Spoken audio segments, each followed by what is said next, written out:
Sir ये हमारी ये स्ट्रीम में क्या इशू आ रहा है? मुझे एग्जैक्टली आइडिया नहीं, लेकिन ये मॉर्निंग में भी आ रहा था इशू। आई थिंक कुछ लाइसेंसिंग का इशू है जो एचईसी की तरफ से या तो एक्सपायर हो गए हैं या कुछ ऐसा ही इशू है, तो मे बी वो शायद रिजॉल्व हो जाएगा जल्दी। ठीक है सर। असल में वैसे भी शायद आईएसटी में जो है वो क्या कहते हैं कि अभी का आपको आइडिया होगा ही कि कुछ बैचेस बुलाए थे, तो जी सर। मे बी स्टिल उसको रिस्ट्रिक्ट करना पड़े। तो अभी कोई आइडिया नहीं है कि फ्यूचर में क्या होता है, कि ये किस तरह कंटिन्यू करते हैं फिजिकल क्लासेस या जैसे भी हो। हाँ सर, अच्छा, आज भी वो पीसीएल का वो कैंसिल करवा दिया कोरोना की वजह से। अब बिल्कुल ऐसा ही है, तो वो एचईसी ने भी कुछ कहा है कि आप थोड़ा सा एहतियात करें और कुछ ऐसी सेटिंग करें कि सारे बैचेस या उनका आना जरूरी ना हो। एनीवे आईएसटी की एडमिनिस्ट्रेशन जैसे डिसीजन लेगी तो फिर वो उसी अकॉर्डिंगली वैसे ही होगा। अच्छा, ओके। सो आज वैसे ही आहिस्ता आहिस्ता करते क्लास काफ़ी लेट हो गई। एनीवे आहिस्ता आहिस्ता जो है वो मगरिब प्रेयर भी आगे आती जा रही है, तो मैं भी कुछ टाइम बाद हम ऐसे ही करेंगे कि हम फिर लेक्चर के दरमियान या तो ब्रेक ले लिया करेंगे या फिर देख लेंगे कि इस चीज़ को प्रेयर को हम कैसे मैनेज करें। एनीवे अच्छा, लास्ट टाइम हमने फिनिश किया था जो स्पेस एनवायरनमेंट से रिलेटेड इश्यूज हैं उन बारे में, और मैं थोड़ा सा एक क्विक रिव्यू आपको दे दूं, उसके बाद जो है हम उसको उस पे जाते हैं। अच्छा, अब आपको स्क्रीन नजर आ रही है ना मेरी?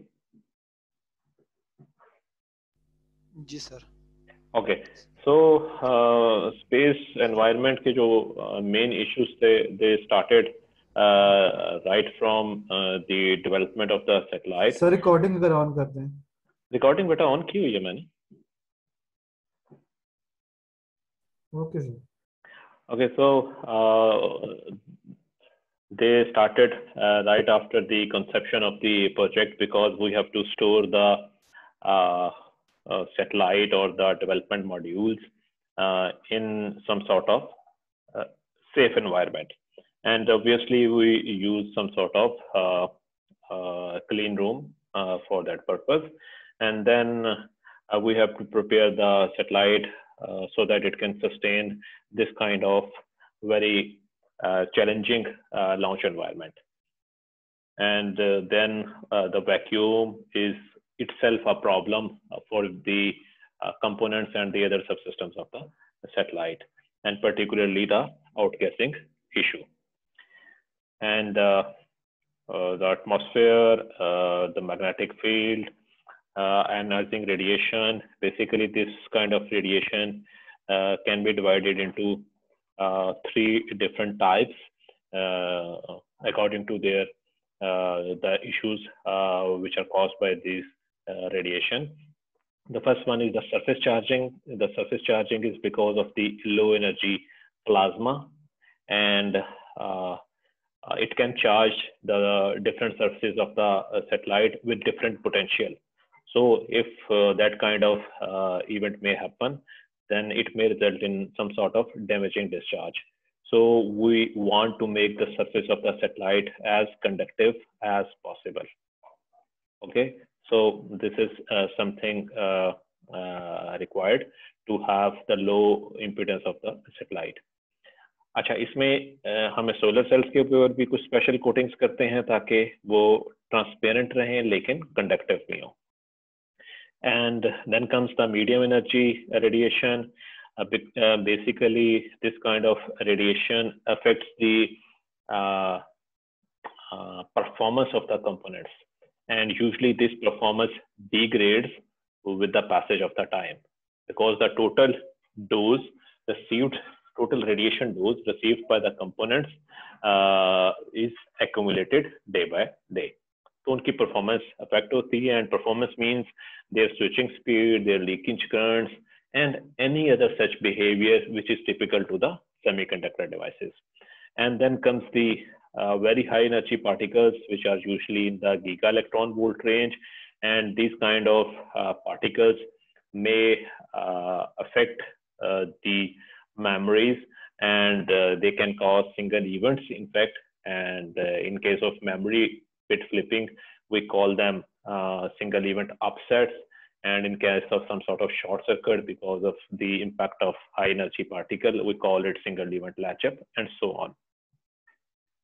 And then microgravity and thermal and radiation related issues. The thermal issue is very, very important because it directly affects the electronics. We all know that the electronics is usually designed, the semiconductors are usually designed in order to operate within a specific temperature range. And the reason being is that the number of the free electrons and the other charged particles are directly related to the temperature, even the leakage currents and the other stuff. So there is always a safe operating temperature limits for different components. In case of the commercial components, this limit may be I don't know the exact values, but it may be like -50 degrees to maybe 60 degrees. And in case of industrial components, this limit enhances to, for example, up to 80 degrees. And in case of military standard equipment or semiconductors, it may be up to 100 degrees. And in case of space grade components, it may be up to 125 degrees. But the point is that these kind of components and even the mil-spec components are very, very difficult to procure, and usually they are very costly. So we use different techniques to control the temperature of the spacecraft.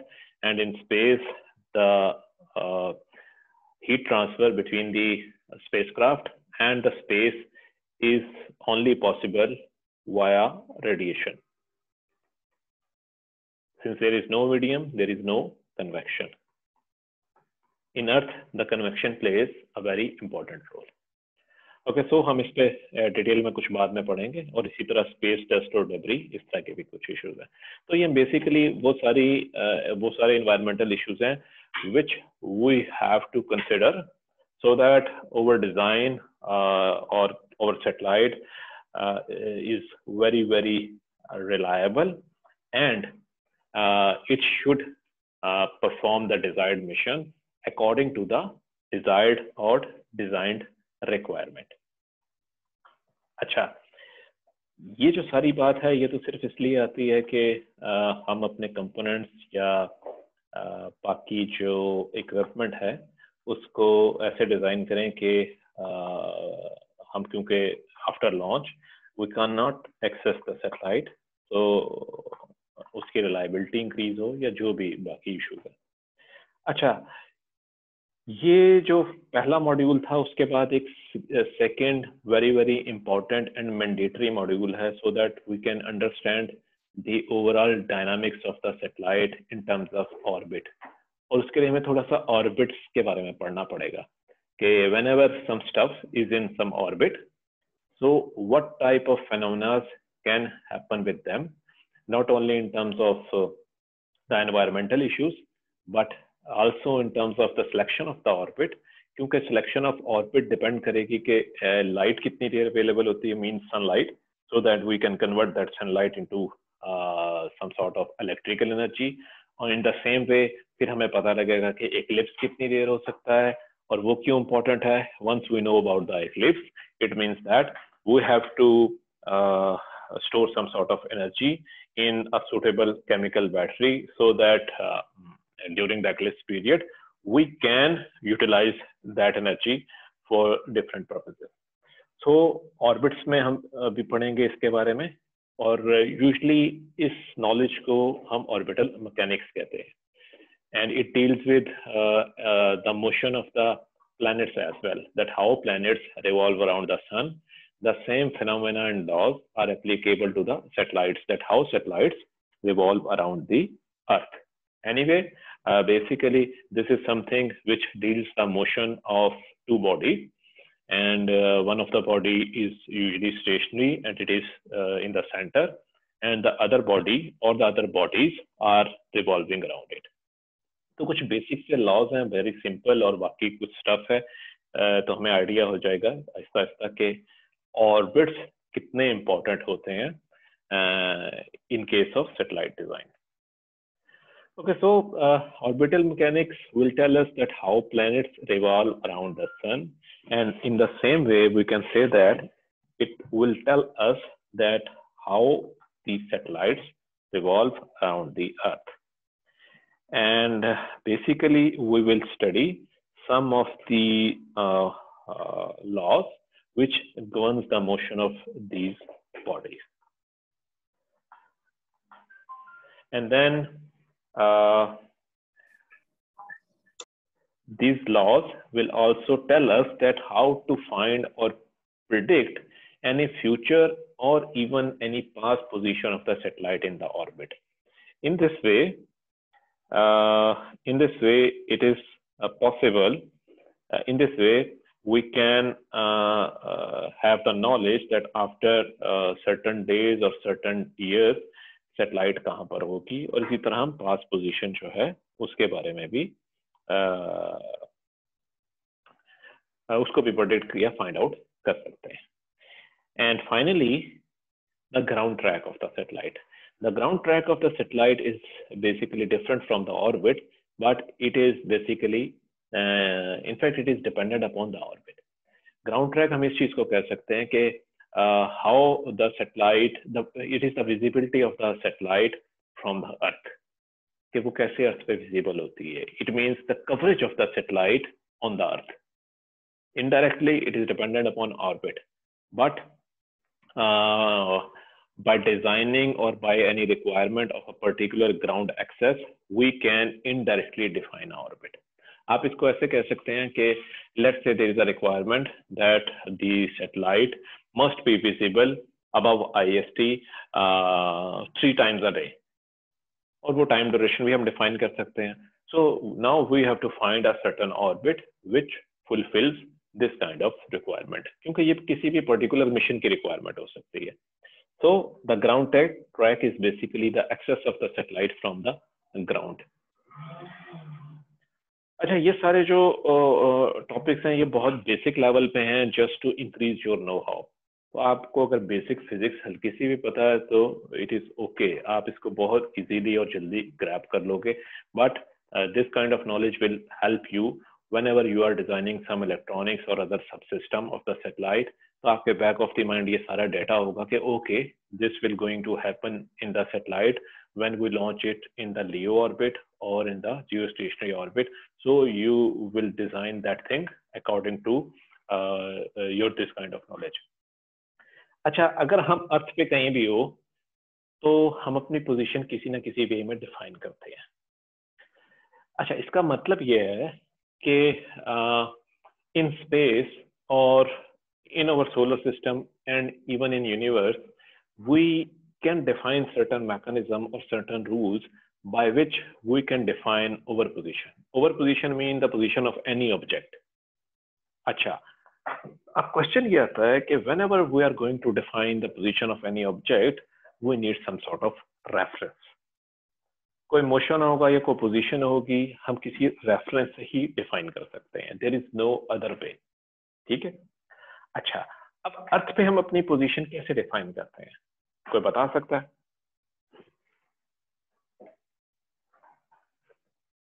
अर्थ पे अगर position आपने अपने position बतानी हो तो हम लोग क्या चीज यूज करते हैं?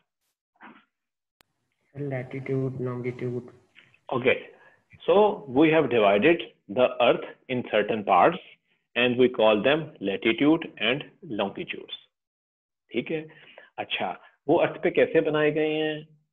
ये जो इक्वेटर है अर्थ का, that is at 0 degree of what? 0 degree? Longitude, latitude? 0 degree of latitude. Latitude is the measurement of the angle between the poles. 0 degree means equator, 90 degree towards north, 90 degree towards south. तो ये latitude है. अच्छा, latitude की बात तो clear हो जाती है कि इक्वेटर पे 0 डिग्री है, नॉर्थ पोल और साउथ पोल पे ऐसे है. अब हम longitudes कैसे डिफाइन करते हैं? longitudes हमने ऐसे डिफाइन किए हुए हैं कि we start from North Pole and make a arc and move towards the South Pole. तो इस तरह के हमने डिफरेंट एंगल्स पे बनाए हुए। और जो 0 डिग्री लॉन्गिट्यूड है वो है इस पॉइंट को रेफरेंस बना के लिया हुआ। ये पॉइंट कौन सा है? दिस इज ग्रीनविच, जो GMT भी आप सुनते हुए, Greenwich mean time. It is at 0 degree of longitude and it is in UK। Okay, तो ये जो लाइन है ना, जो पोल्स, वन पोल से दूसरे पोल तक आती है, इसको हम कहते हैं मेरिडियन या लाइन ऑफ लॉन्गिट्यूड्स। तो मेरिडियन कहते हैं, और प्राइम मेरिडियन क्या है? जो ग्रीनविच है, means at 0 degree of longitude. So the point is, in that we have devised a way in which we can define the position of any object. कोई भी ऑब्जेक्ट कहीं पे भी हो, हम लैट लॉन्ग पे उसको डिफाइन कर सकते हैं। अच्छा, जैसे कि ये। अच्छा, मेरिडियन क्या होता है? मेरिडियन मैंने भी आपको बता दिया, लाइन ऑफ लॉन्गिट्यूड्स है, line running from south pole to north pole. और अगर आप 1 डिग्री की स्पेसिंग से देखो तो टोटल ऑफ 360 लाइंस होंगे, लेकिन हम 0 डिग्री स्टार्ट करते हैं ग्रीनविच से। ओके, इसको हम प्राइम मेरिडियन भी कहते हैं, 0 डिग्री ऑफ लॉन्गिट्यूड। अच्छा, ये ऐसे कुछ बनता है। अब देखें, लैटिट्यूड्स, ये लैटिट्यूड्स हैं, और लॉन्गिट्यूड्स जो हैं ये इनके परपेंडिकुलर।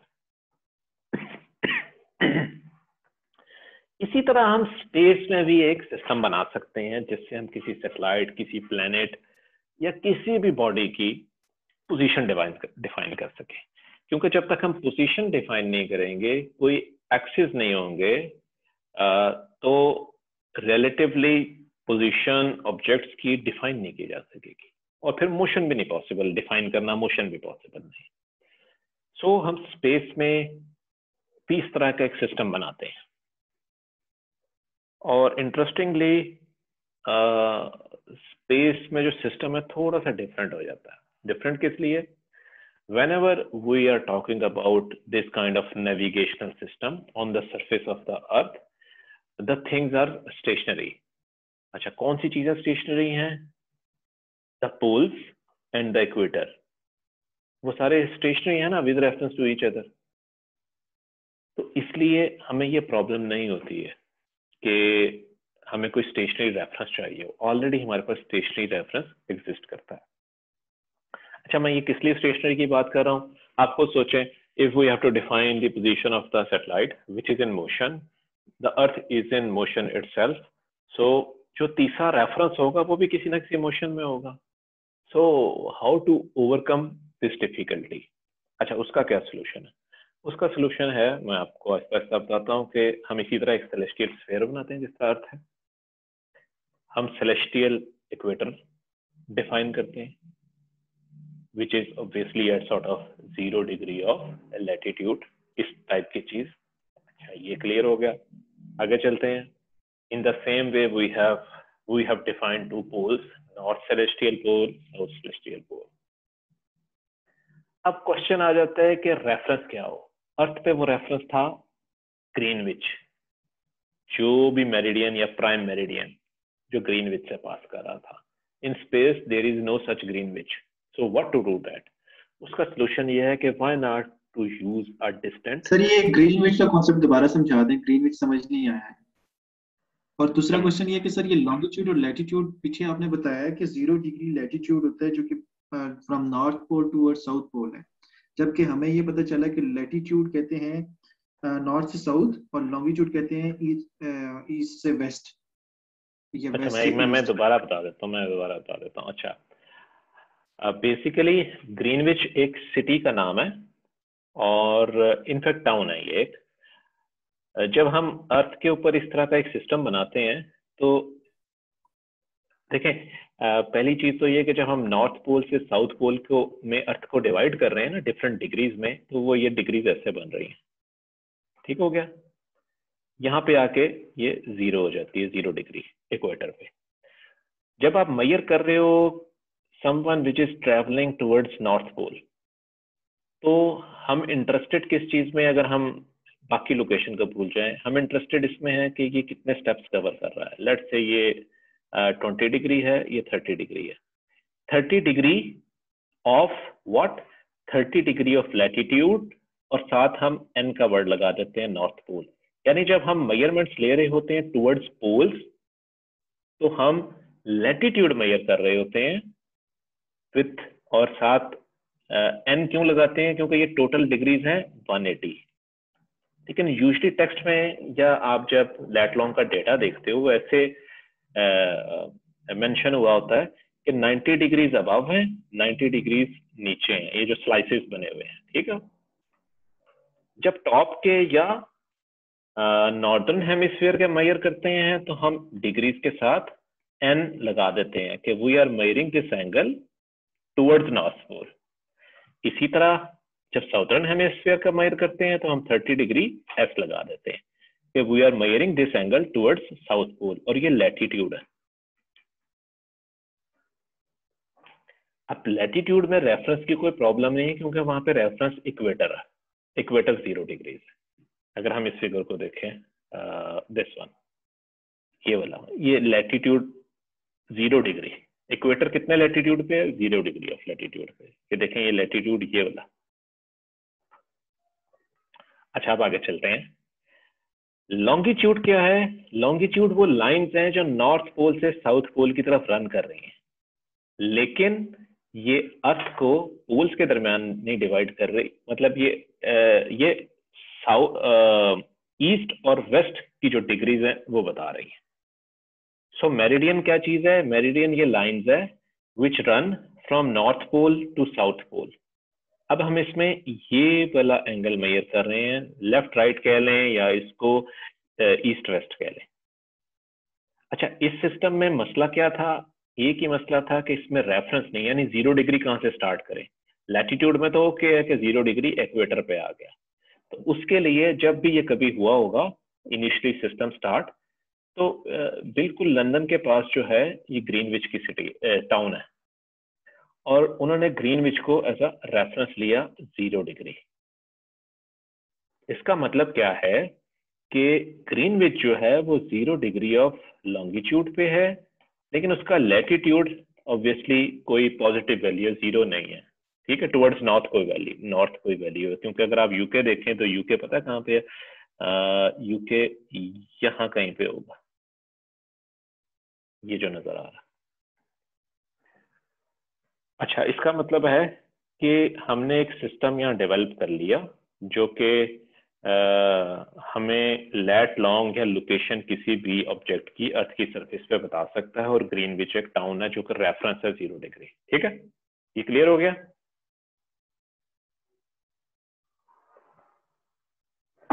ओके, फिर आगे चलते हैं कि अगर हमने स्पेस में ऐसा ही रेफरेंस बनाना हो तो फिर हमारे पास क्या पॉसिबिलिटीज है। अच्छा, स्पेस में बिल्कुल ऐसा रेफरेंस बनाया जा सकता है, कोई इशू नहीं है, because we have defined some poles. लेकिन अब हमारे पास वो जो रेफरेंस था जिस तरह ग्रीनविच का था, उसके लिए अब हमें किसी स्टार को यूज करना पड़ेगा। डिस्टेंट स्टार को अगर हम यूज करें as a reference, mean for example उसको हम कह दें ये 0 डिग्री ऑफ लॉन्गिट्यूड पे है, तो फिर कुछ ना कुछ पॉसिबिलिटी बनती है। क्यों?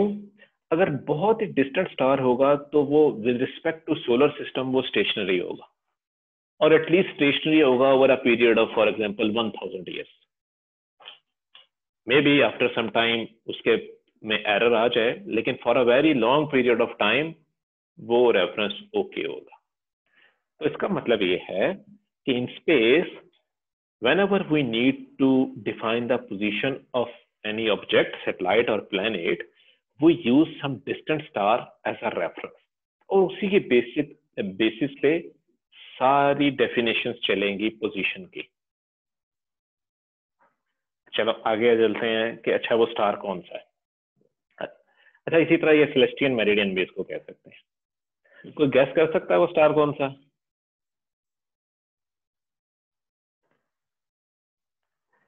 अच्छा चलें, हम स्टार को नहीं गेस करते। इनफैक्ट मैं आपको ये बता दूं, वो स्टार नहीं है, वो एक कॉन्स्टेलेशन है।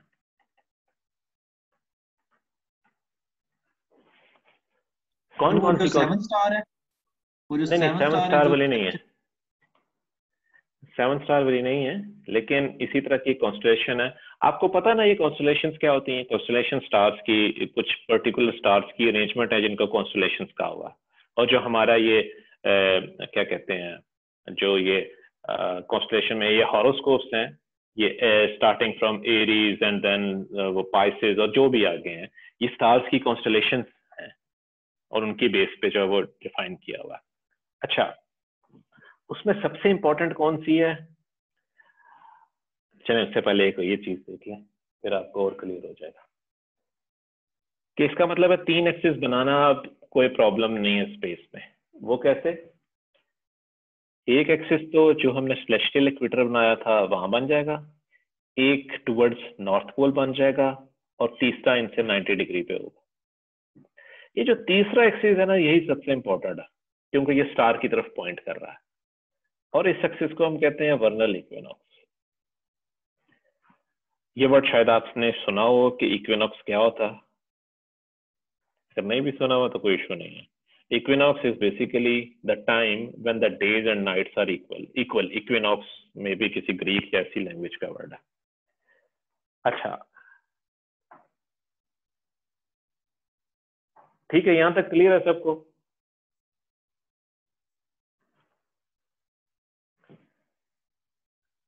ओके, कोई इशू नहीं है।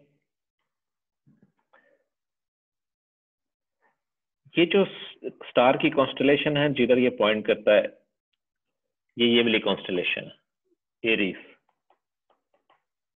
This is over reference.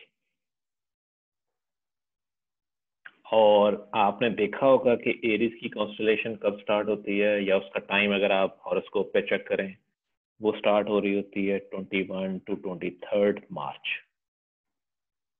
क्या खास बात है इस दिन में? इस दिन में बहुत खास बात है, गैस कर सकता है कोई? इस दिन में खास बात क्या है? छोटा दिन होता है कोई इसमें? नहीं, छोटा दिन नहीं होता, बराबर दिन होता है, दिन और रात बराबर होते हैं। That's why this is equinox. Year में 2 दफा इक्विनॉक्सेस होते हैं। 21 मार्च, इनफैक्ट 23 मैंने वैसे ही लिख दी, 21 to be very exact, 21 March, and second will be on 21 September. इसी तरह 21 जून को डे बहुत बड़ा होता है। मैं नॉर्दर्न हेमिस्फीयर के हिसाब से बात कर रहा हूँ, साउदर्न की बात नहीं कर रहा, क्योंकि दुनिया में ज्यादातर नॉर्दर्न के रेफरेंस से डिस्कस होती है, साउदर्न में ऑब्वियसली अपोजिट हो जाती है। 21 जून डे बड़ा, 21 दिसंबर डे छोटा। अच्छा, अब क्वेश्चन ये है कि ये 21 मार्च इतना इंपॉर्टेंट क्यों है कि हमने इसको रेफरेंस बनाया? उसकी रीजन है, उसकी रीजन ये है कि अगर आप इस फिगर में देख रहे हो तो इसमें एक वर्ड लिखा हुआ है एक्लिप्टिक। हम इसको सादा अल्फाज में ऐसे कह सकते हैं कि whenever the earth, whenever क्या, अर्थ तो ऑर्बिट कर रही है, as the earth orbits around the sun, it is slightly tilted with reference to its orbital plane. इसे टिल्ट की वजह से सीजन्स आते हैं, लेकिन on this day which is 21st March, this tilt is 0 degree with respect to its orbital plane. हम इसको इस तरह कह सकते हैं कि ऑन दिस डे अर्थ और सन एक ही ऑर्बिटल प्लेन में आ जाते हैं।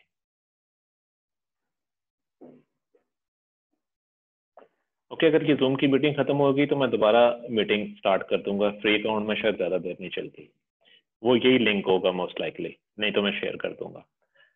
अच्छा, उस डे पे ऑर्बिट अराउंड द सन, मैं ये कह रहा था कि on this day of 21st मार्च अर्थ और सन एक ही ऑर्बिटल प्लेन में आ जाते हैं। अदरवाइज अर्थ का ऑर्बिटल प्लेन और उसका टिल्ट का एंगल जो है वो एक पर्टिकुलर एंगल है। तो जो अर्थ का ऑर्बिटल प्लेन है ना, उसको हम कहते हैं एक्लिप्टिक। बस ये नाम रखे हुए हैं, ये कोई टर्मिनोलॉजी नहीं है, ये किसी पर्टिकुलर लैंग्वेज में नाम था तो वो बस अभी तक चल रहा है कि okay ecliptic, what is ecliptic, it is the orbital plane of the earth. उसको एक प्रॉपर नाउन दे दिया, बल्कि प्रॉपर नाउन उसको कह दिया, ठीक है। तो अर्थ का मोशन टिल्टेड है, लेकिन ऑन दिस डे 21 मार्च अर्थ और सन एक ही प्लेन में होते हैं।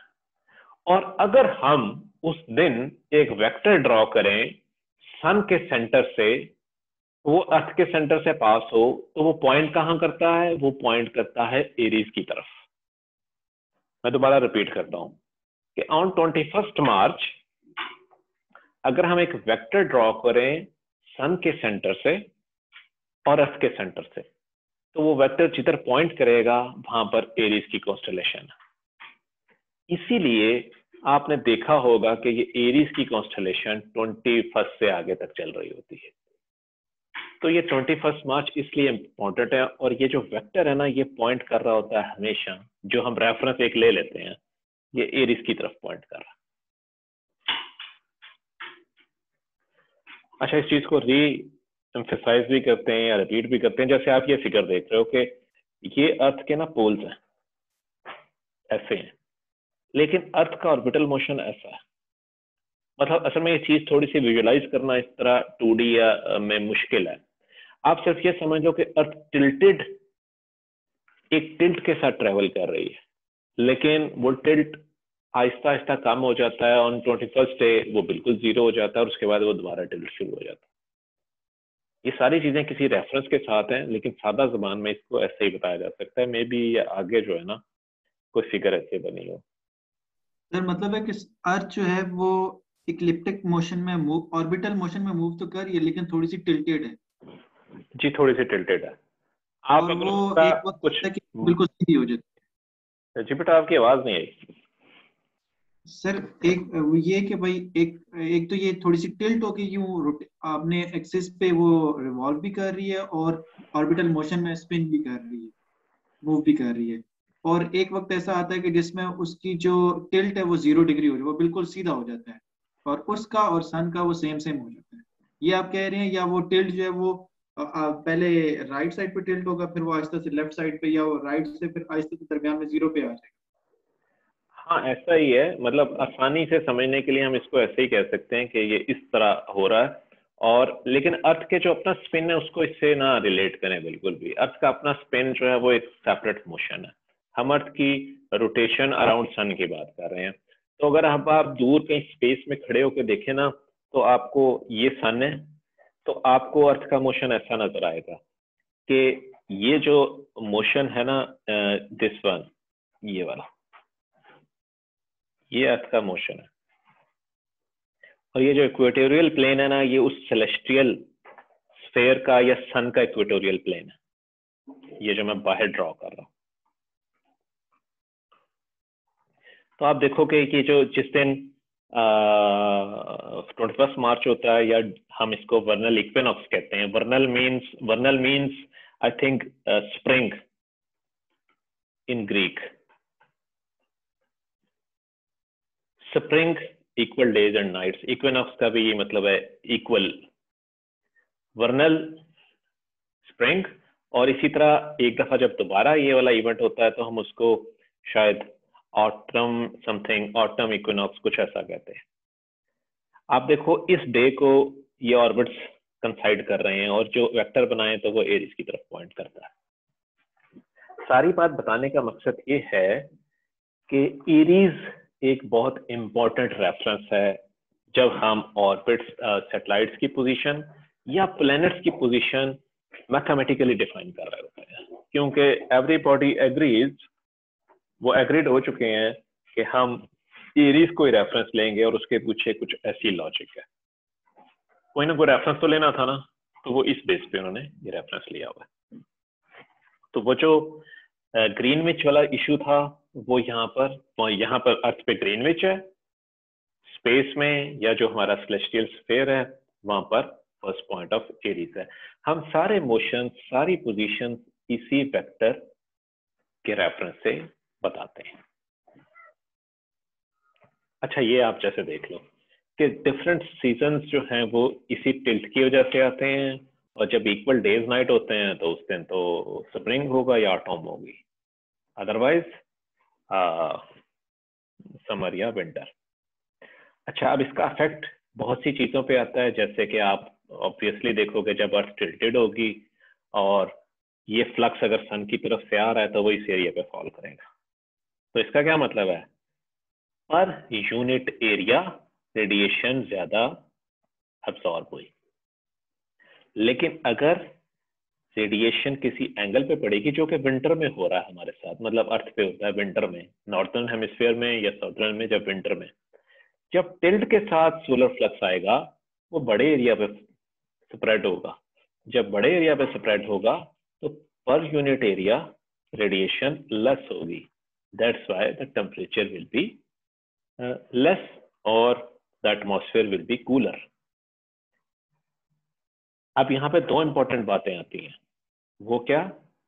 वो ये कि whenever we are talking about the solar cells which are pointing towards the sun, तो उनका एंगल भी इम्पोर्टेंट है, जो कि आपने अर्थ पे भी ऑब्जर्व किया होगा कि सोलर सेल्स जब रखे होते हैं किसी रूफ पे या कैसे भी, वो एक पर्टिकुलर एंगल पे हैं, and that's why they provide the peak power output during the noon और ये आफ्टरनून का जो 2 से 12 के दरमियान का टाइम है, क्योंकि इसके अलावा जो एंगल या डायरेक्शन है सन की, उससे फुल आउटपुट या मैक्सिमम आउटपुट प्रोड्यूस नहीं होती।